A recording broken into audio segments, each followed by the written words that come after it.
as a service provider, as a bookkeeper, I don't think you need to be emailing once a week.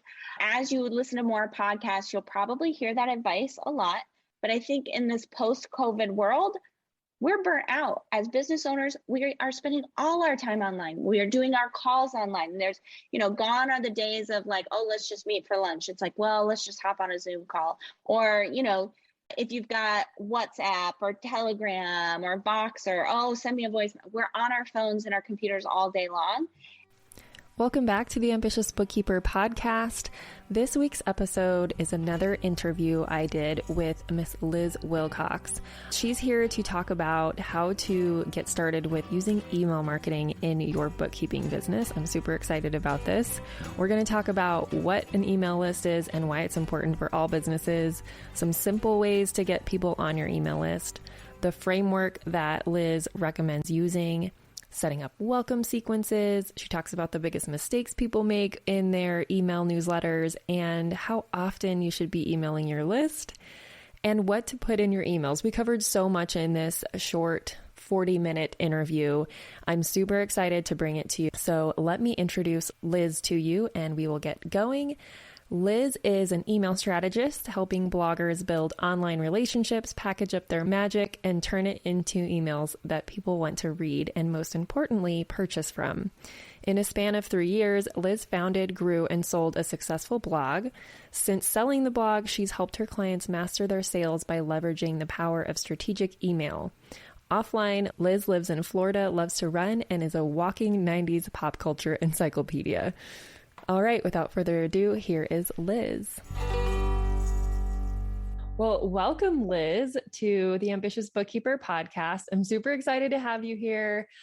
Like one of our other guests that I had on, we met in the same cohort of the speaking program that we were in. And so it's been really awesome to be able to have all you lovely ladies on the same podcast together or separately or whatever. So I brought you on today because you are a email marketing genius. And I think that bookkeepers and accountants can really benefit from incorporating email marketing into their businesses. And we're going to talk about that today. So with that, I would love if you introduced yourself.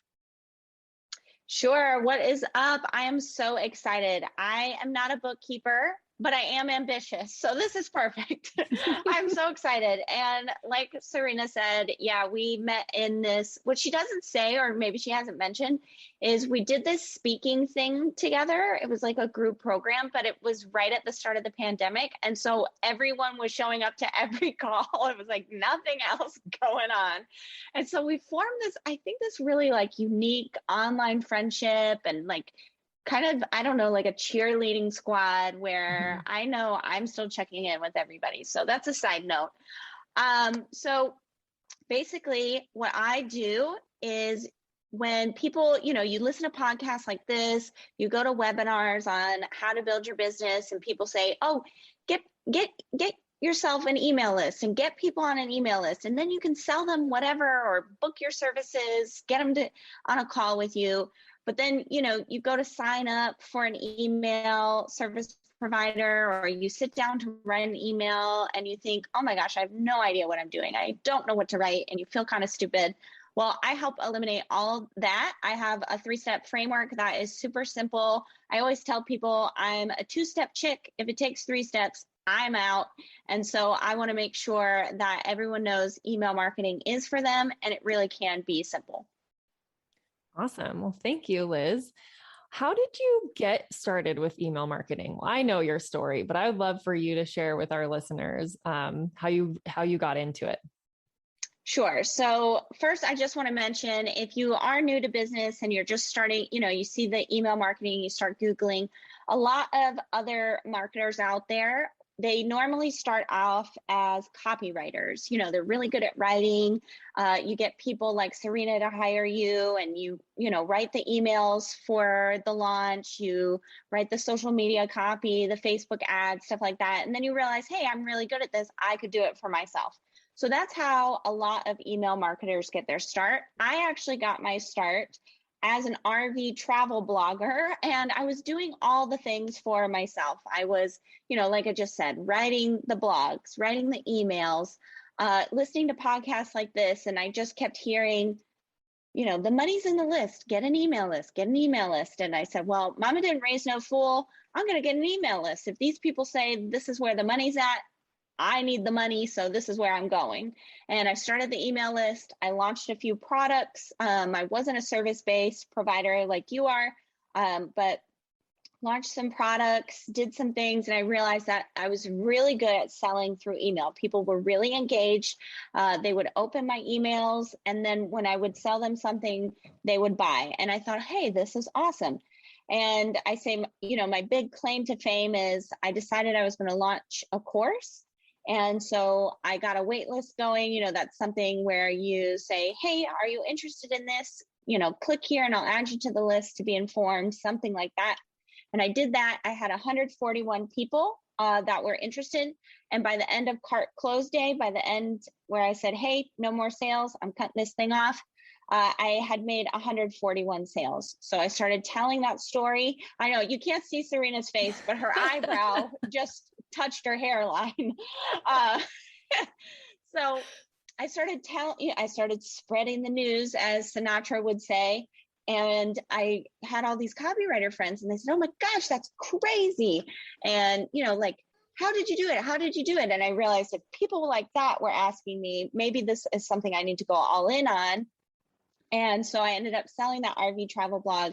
I went full time into the email marketing and copywriting thing, because I just found that because I had to sort of figure out my own way of doing things, I wasn't this copywriter who had seen behind the scenes and was following all the rules.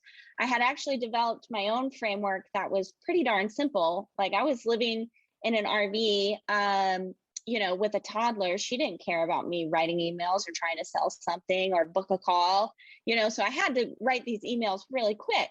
And so I figured out a way to do that. And I really, really wanted to spread the word. So that's how I got into it. That's so funny. Like I've heard your story probably 100 times, maybe not that often, but it still is like really fun to hear every time. So hopefully that's inspiring to people. One thing that I think we don't realize when we go into business is you kind of touched on the copywriting, and there's people that are actual copywriters and that kind of stuff, is that you don't realize how much you actually do have to write when you start a business, especially online, whether you're trying to start to do some like content marketing and do a blog, or even if you're doing a podcast, it still requires a lot of writing, especially if you're like me and I don't usually do much off the cuff. I actually like pretty much brain dump all my ideas onto paper and then I record the podcast. So, yeah, it's really interesting to hear you say that you didn't really, you kind of got there the same avenue of like, oh, this is just a lot of writing and I'm really good at it. So yeah. And side note, if you are on my email list, you actually have gotten a lot of, I guess, a lot of the value that I provide is through using Liz's email templates. So we'll talk about it kind of at the end, but she has an email marketing membership and I'm part of it. And it really helps get you going on what to write and helping you out with that. So anyway, let's talk about how someone can actually get started with an email list. I think this is a good segue, especially as a bookkeeper or a service provider, and what you would recommend starting with. We'll be back after a quick break. This episode of the Ambitious Bookkeeper Podcast is sponsored by my brand new free training, The Ultimate Guide to Creating a Profitable Bookkeeping Business. In just 1 hour, you will learn 3 keys to creating and launching a profitable bookkeeping business. We will map out your path to creating a bookkeeping or accounting business that keeps you in control of your time, priorities, and expertise. From someone who built a 6-figure firm on part-time hours. That's right. You can stay in control of your time, keep family as your priority, and serve your clients well. It just takes a little strategy up front, and I'm going to help you with that during this free training. So head over to the show notes to sign up now for the next training and find out how you can choose the work you do, kick imposter syndrome to the curb, use tech to be super efficient, which all leads to a profitable business. Just head on over to ambitiousbookkeeper.com/training, and I will see you there.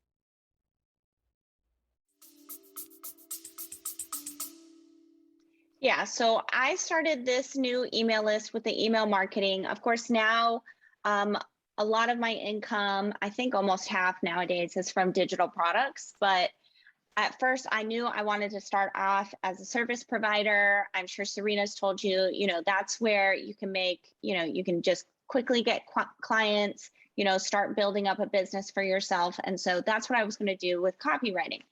And honestly, how I started my new business was I bought ConvertKit. That's an email service provider. If you're completely unfamiliar, that's just where, if you've ever went on Pinterest and searched recipes and you got, a free cookbook, you filled out a form, basically ConvertKit or something like it, an email service provider, that's where they store the emails. So you can log in and you can see who filled out that form. And of course, it gets much more robust than that, but basically it's where you can see who filled out the form, where people like Serena email you from, etc. So I picked out my email service provider.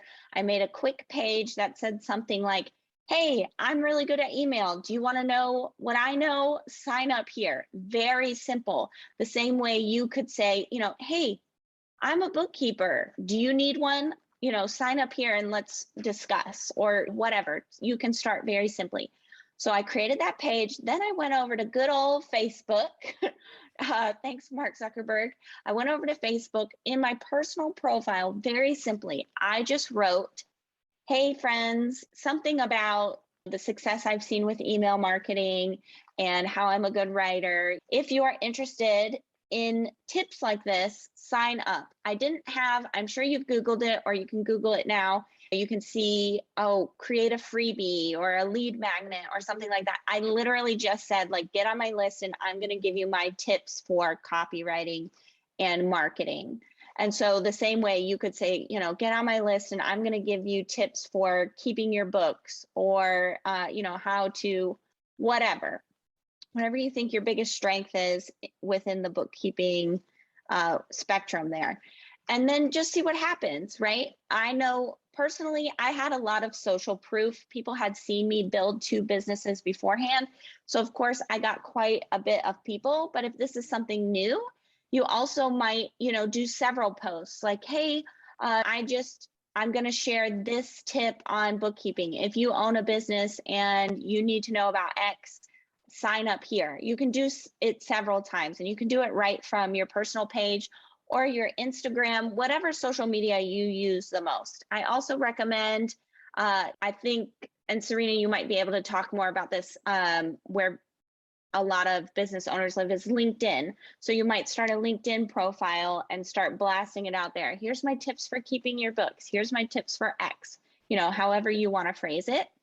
And as you build your list, just continuously, even if you're 10 years down the road, you got 100,000 people on your list, always just ask people, hey, do you want to join my list? On Instagram, I think I do it at least once a month. Hey, if you're watching these stories, are you on my list yet?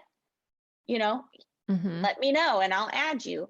Also, you can ask the people on your list as you get those first, let's say you just get 5 people, and these are, friends from church, or, the gym or whatever, right? It's like, oh, well, I know my husband has a business.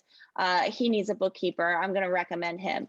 Ask that person, hey, do you know anybody else? Send them send them this email, forward this email on. The biggest thing you can do for yourself in building your list is to just keep asking people to join the list. Don't ever, it's not anyone else's job but yours to build your list. You can't rely on Facebook ads or other partnerships or anything like that. The same way, if you published a book, it's your job to market it. It's your job to market your email list. So you can also, once you gather up enough tips, or you come up, you Google how to create a freebie, how to create a lead magnet, maybe you look at Serena's and some other people that are doing something similar. You say, oh yeah, I've got, I could create a checklist on, 5 things every online entrepreneur should be tracking, monetarily. I'm clearly not a bookkeeper here, but I'm trying. You're doing great. Oh, good. That's the copywriter in me trying to use the voice here. So, you can create that freebie and then you can give it away. They call it a lead magnet. It used to be called way back when an ethical bribe, right? And that's what it is. It's like, hey, give me your email address and I'll give you something in return. So I really honestly, I could challenge you right now. You could hit pause on this podcast and think of, what's a checklist you could create? What's a really super simple ebook that you could write that maybe will only take you a few days? Or I'm trying to think.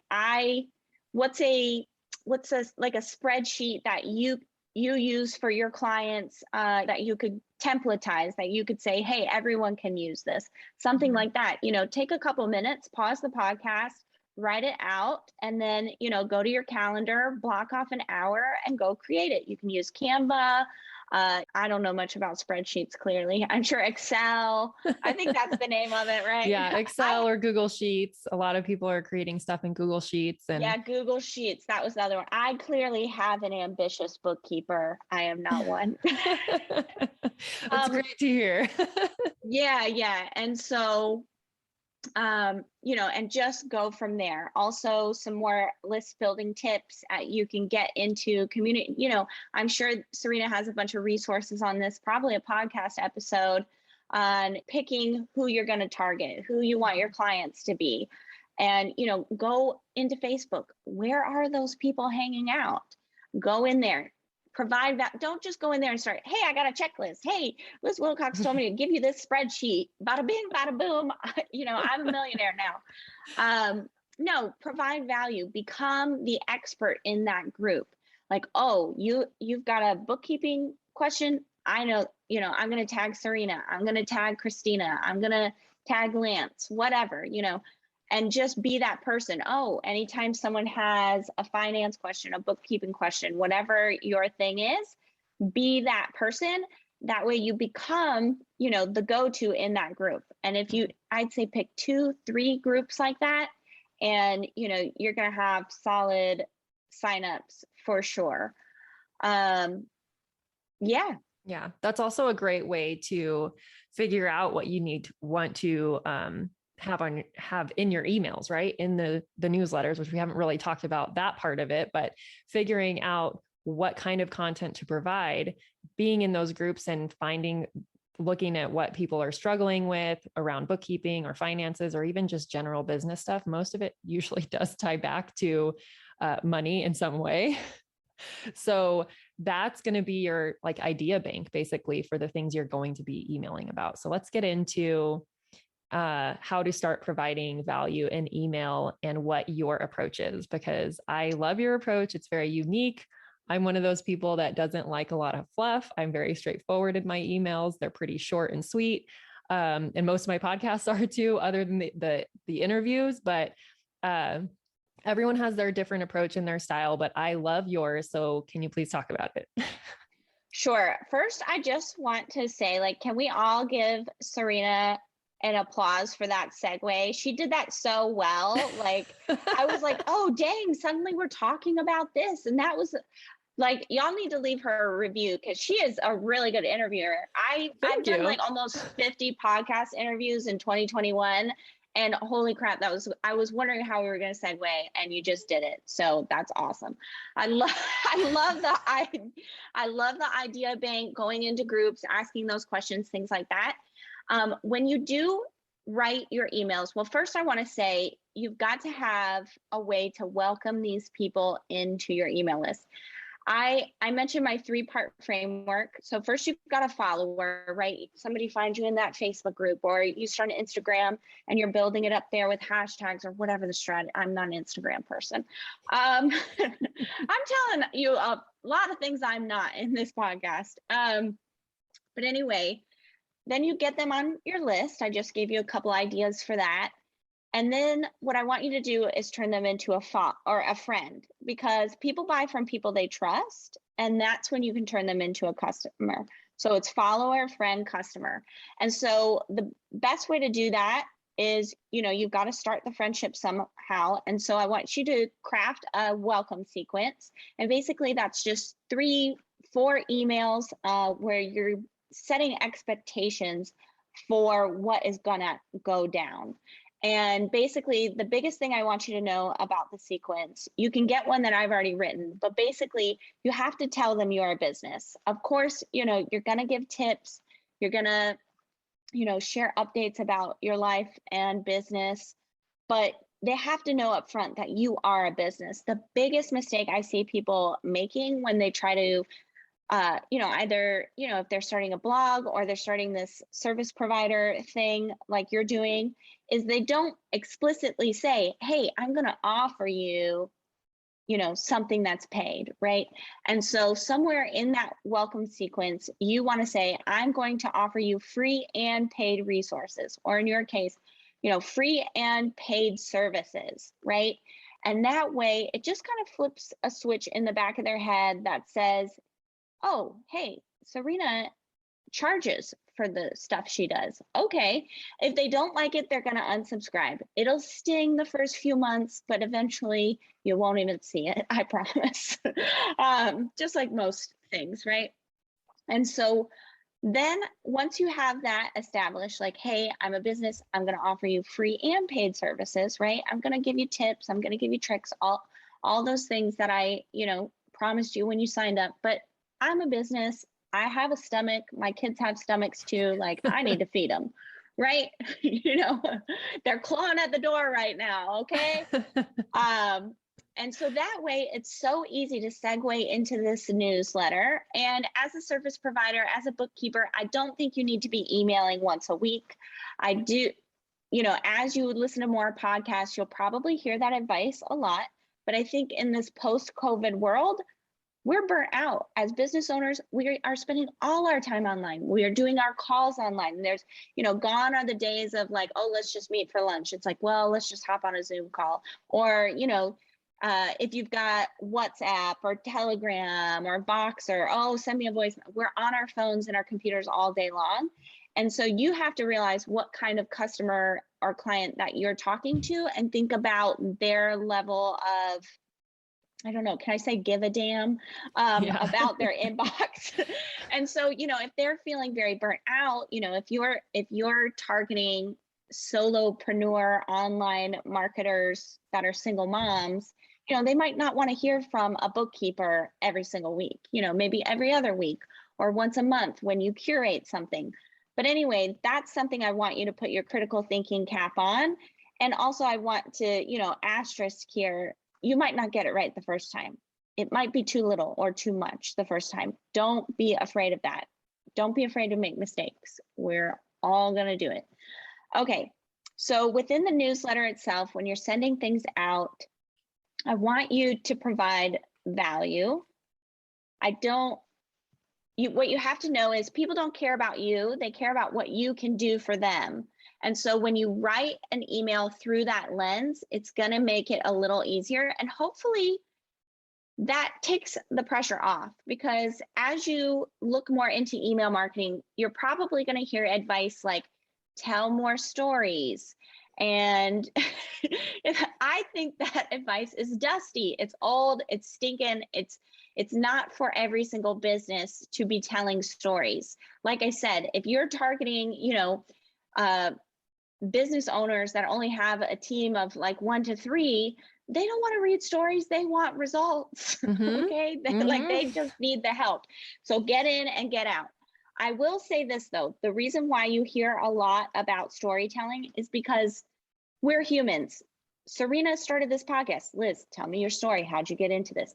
It is true. Stories do connect, and humans are natural storytellers. We want to tell our stories, but you don't need to tell the traditional story where it's, like beginning, middle, end, your 10th grade English teachers, on your shoulder telling you like, no, you can't introduce that. You didn't put it in the first paragraph, and, et cetera. I sense someone else was a little traumatized by high school English as well. it's not practical. We can just say that. That should be the name of the episode. It's just not practical. Um, but you can tell a story, or what I like to call it, I'd like to call it a personal update. So people buy from people they trust. That is true. That's how you go from friend to customer. So you do have to make that personal connection, but you don't have to do it through this traditional storytelling model. You can give a personal update. And what I mean from that is, like, imagine you're calling your best buddy up. You just want to tell them that, the 41st season of Survivor is coming up in 3 weeks, but you don't have a lot of time, like the kids knocking on the door, but you just don't want to forget, right? That's kind of, picture that as an email. And so, hey, Serena, I don't have a lot of time. The kid is scratching at the door and I just did a podcast episode, but I don't want you to forget, like, put it in your calendar that on September 21st, blah, blah, blah. I swear I don't work for CVS. I just love Survivor. And so that is the entire newsletter, right? I gave my personal update, like, I'm feeling stressed because I've got a lot going on. I mentioned the kid and I mentioned the podcast. Now you know 2 things that I did today, or 2 things about my life. I do podcasts and I have a kid, without me telling you a story about that. I just stated it. And a personal update should not be more than 2 to 3 sentences, unless you truly have something so freaking interesting that you're like, I need to tell the world, like, I just saw Justin Timberlake and he kissed me on the cheek. Holy crap. But chances are your life isn't that interesting. No offense. I still love you and I hope you still love me. So just give a personal update the same way you would on the phone before you get into what you actually want to talk about. So then you give the personal update, and then just segue into, hey, I've got a new blog post. I've got a new tracker for you. I found this awesome, TikTok reel that really breaks down how Google Sheets works, whatever, right? And by segue, I mean, put your caps lock on and literally just write the word anyway, ... and then talk about what it is you really want to talk about. And I think that's what Serena and we have in common. We've got kids, we're working hard, we're easily distracted, or kids easily try to distract us, right? And so that's why I developed that framework where I was like, I'm just going to give a personal update, and I'm just that, anyway, what I really want to talk about is my new blog post, my new, webinar, my new whatever, right? But it really, really works. If you don't have time to write a story, chances are your ideal client doesn't have time to read it. Oh, that's so true. Yeah. But you still need to make that human connection, because, look at giant corporations like Coca-Cola. There's a reason why Coca-Cola makes commercials about Black Lives Matter. Whatever side of the fence you're on with social justice, there's a reason why companies are talking about it, because the consumer is demanding it. We want to know that we are buying from something that has, a soul, so to speak. And so when you make those just quick personal connections, you can build that trust very quickly, very easily. I always say, if you're taking more than 20 minutes to write your newsletter, you're doing it wrong. Yeah. Especially in our industry, it's so important to be able to build that trust, and you're not going to get a client that doesn't trust you because you're literally going to be handling their numbers and their money. So it's really important to start establishing that trust. And this is a really great way to do that, to make those connections. And that's another thing, is that people don't expect bookkeepers to be like human for some reason. Bookkeepers and accountants get this really bad rap that, like, we have no personality, or we're like very cut and dry. And I'm sure there's some of those out there, but if you show yourself as a human being, it's going to be so much easier to make those connections and build that trust. And then you're off to the races. So I love your framework. Like I said, I mentioned earlier, I'm part of your email marketing membership, which is super duper affordable, by the way. It's amazing. So we're going to drop a link to that in the show notes. So if you're wanting to get started with email marketing, Liz has been building this out since, when did you start it? I started it in February 2021. Okay.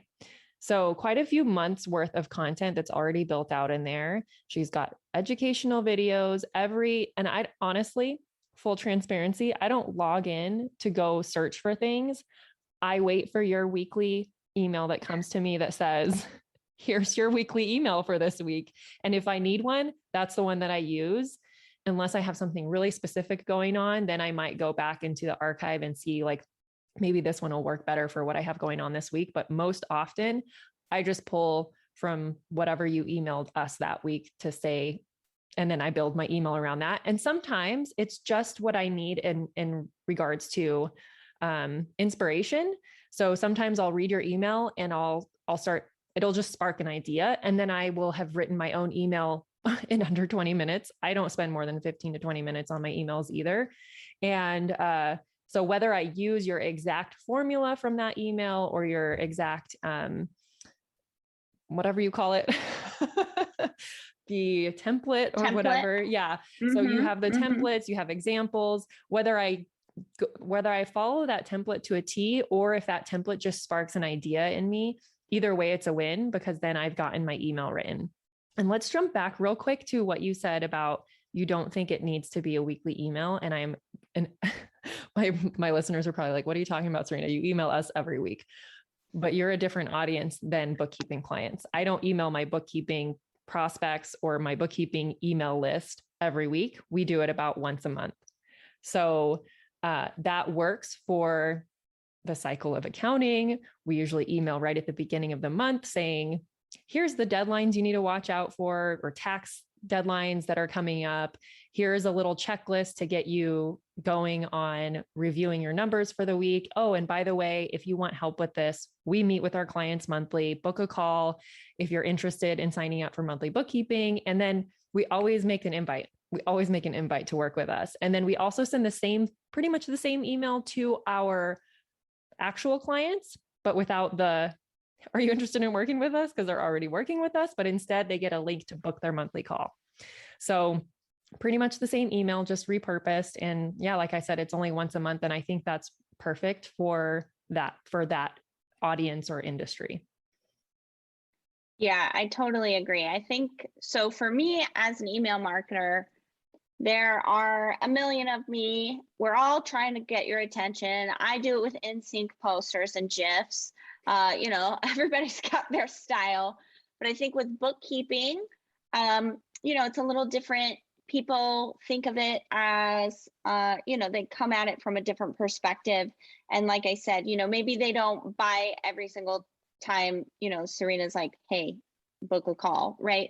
But just being able to stay top of mind like that, being consistent, how you go from, follower to friend, you share in a relatable way, you stay top of mind, and you're consistent. And so consistency means once a month.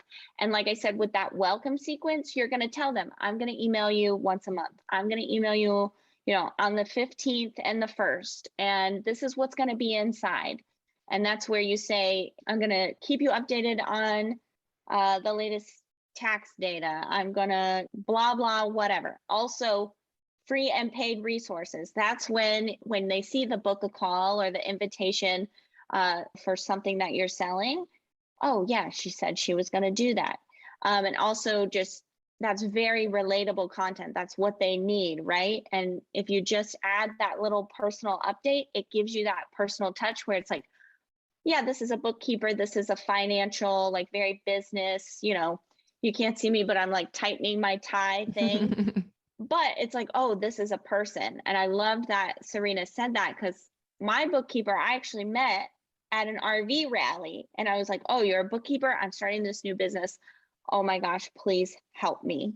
And she's one of my favorite people. Even when I have to get on the phone with her and she's like, I don't know what's going on, but here's the numbers, and I'm nervous. Like, I still I mean, I tell her all the time, she's my favorite person. And it's because she is real, like literally a real person to me. Mm-hmm. She's not just this person that runs numbers. I know her kids. She's taken me to dinner. She lives in an RV, of course. And she drove and took me out to dinner one night. And also just to keep up with that personal touch and having that personal touch, whether it's in your email marketing or somewhere else. After a year of working with her, I said, well, I think if you were an actual employee, I would give you a raise. Like, you know my numbers. How much of a raise can I afford? Like, I literally told her, I said, I love you. Like, you're great. And she has a newsletter. She's got a Facebook group. And, that way, even if I'm not reading every single word or whatever, she's top of mind to me, right? And that's how you turn that follower into a friend. You got to stay top of mind. And so her sharing those resources once a month, just like Serena's doing for her potential clients, keeps her top of mind. If she didn't do any of that, who's to say, I might have tried to go for a cheaper option or, shopped around by now, but no, like, she's my ride or die. That's so awesome that you guys met at an RV thing. Was that while you were in your RV business or you're doing your RV blog? Yes. So funny that just a side note, her husband was on my email list for my RV travel blog. And he said, oh, are you coming to this? Because I would always say, hey, I'm coming to this rally. If you want to meet up, whatever. That's the beauty of a travel blog. Mm-hmm. And he said, oh my gosh, I love your emails. I've got to meet you. And when I met them, he introduced his wife to me. Angelica, this is the email lady. And that was before I was even doing emails. He said, her emails, I actually read them, so that was really fun. That's so cool. One of the things that I tell people to do is if they've figured out what type of industry they want to work at or work with rather, is to start going to the places that those people are going to be. So that also includes Facebook groups, but an RV rally, like who would have thought she probably had no idea that she would land a client there, but it works. It totally does. And she's on my email list for my email marketing. Yeah, I love that advice. That's just, a little off thing. But I know if I can get myself in a room, and hopefully with this post-pandemic thing, it happens more and more, I know that I can find my people, right? If I can just get in front of people. Yeah, that's a great place to network and find clients. Yeah. Well, this has been awesome. I am so grateful that you came on the podcast. And if anyone is interested in getting started with email marketing, I highly, highly recommend joining Liz's email marketing membership. That's exactly what it's called. We love straightforward around here. Ditto. If you confuse, you lose. So definitely get into that. It's $9 a month, right? At the time of this recording. Yeah. Always a disclaimer. Everyone always says that, but honestly, I have no plans to raise the price. This is just a personal note. When I started my business, I had absolutely no money for anything. I really struggled trying to find good resources and spending all my precious time on Googling stuff. And I just felt like when I started my business, I didn't want to be a gatekeeper. And I truly believe like email is for everyone. It's for every business. You can find a way to make it work. And it's very simple. I've really tried to boil it down. And I'm just on a mission to make sure everyone uses email marketing. So I wanted to set it at a price that was really accessible, no matter where you're starting. So $9 a month. At the time of this recording, I have over 400 people. Everyone I get on a phone call with is, oh my gosh, Liz, raise the price. Are you kidding me? And I'm like, I just love serving as many people as possible. It's something that's super fun for me. It doesn't overwhelm me. So yeah, $9 a month. If you get in and you say, oh, this isn't for me, I'm not ready for email marketing yet, or I don't like this style or whatever, just email me, cancel. I'll never charge you again. For $9 a month, I say, why not give it a go? Yeah, it's that's so worth my it. pitch, by the way. Why not give it a go?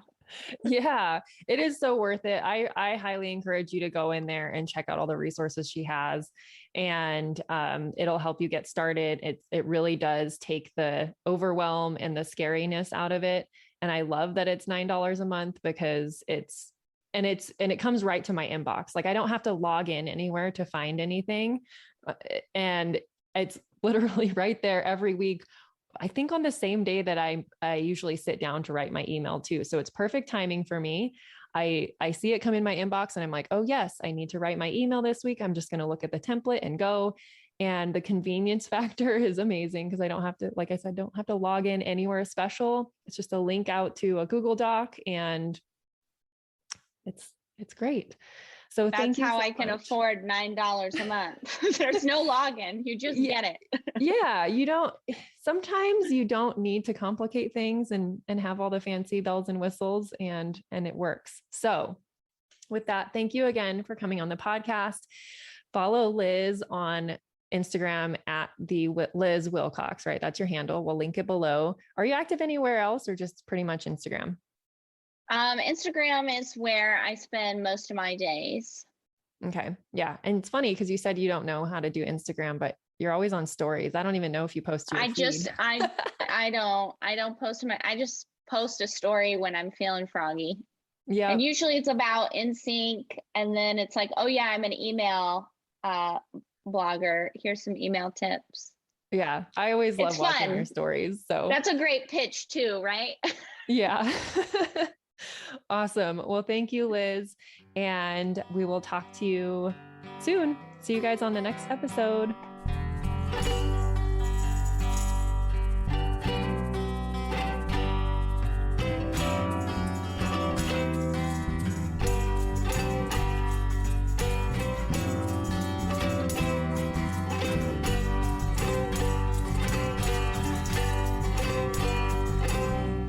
Erase ambition.